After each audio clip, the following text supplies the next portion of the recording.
जय श्री कृष्णा। राधे राधे। सदा भवानी दाहिने सन्मुख खड़े गणेश, पांच देव मिल रक्षा करें ब्रह्मा विष्णु महेश।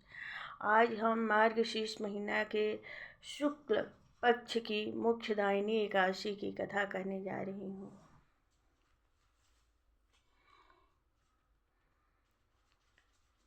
युधिष्ठिर बोले, हे भगवान कृष्ण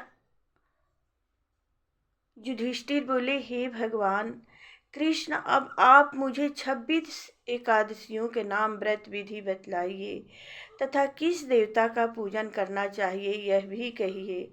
भगवान जी बोले, मार्गशीर्ष शुक्ल पक्ष की एकादशी का नाम मोक्षदा है। यथा नाम तथा गुण अति मोक्ष देने वाला व्रत है। 12 मासों में मैं मार्गशीर्ष को उत्पन्न मानता हूँ। गीता में अर्जुन से कह चुका हूँ, इससे कृष्ण पक्ष की एकादशी से प्रेम उत्पन्न होता है और शुक्ल पक्ष का व्रत मोक्षदाता है। इस व्रत में दामोदर भगवान का पूजन करना चाहिए। प्रेम से बोलिए, दामोदर भगवान की जय हो। आज व्रतधारियों को यजमान से मेरी उखल बंधन लीला का श्रवण करना योग्य है।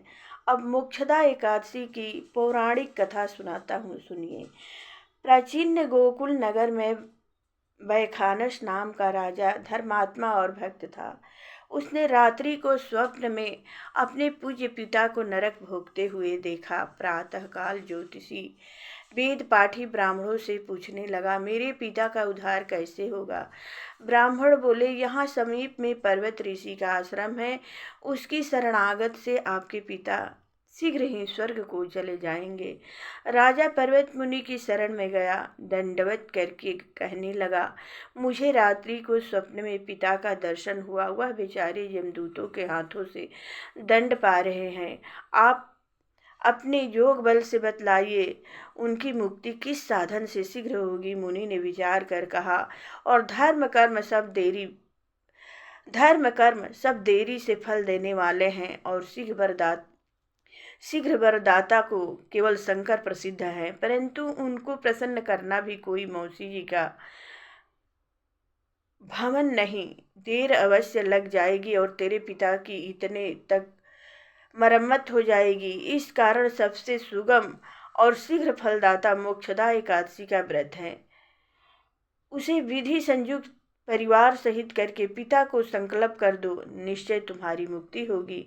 राजा ने कुटुंब सहित मोक्षदा एकादशी का व्रत करके फल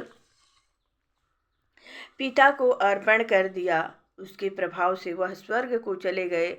मोक्षदा एकादशी का महात्म्य जो सुनता है उसे वाजपेयी यज्ञ का फल मिलता है। प्रेम से बोलिए, एकादशी माता की जय। इस दिन तुलसी की मंजरी व धूप आदि से दामोदर भगवान की पूजा की जाती है। इस दिन बेलपत्र का भोग लगाते हैं। प्रेम से बोलिए, काशी माता की जय हो। जय भगवान विष्णु की जय, दामोदर भगवान की जय। कथा विसर्जन होत है, सुनो सकल सब देव, जो जन जहाँ से आए हैं तह तह करहु निवास।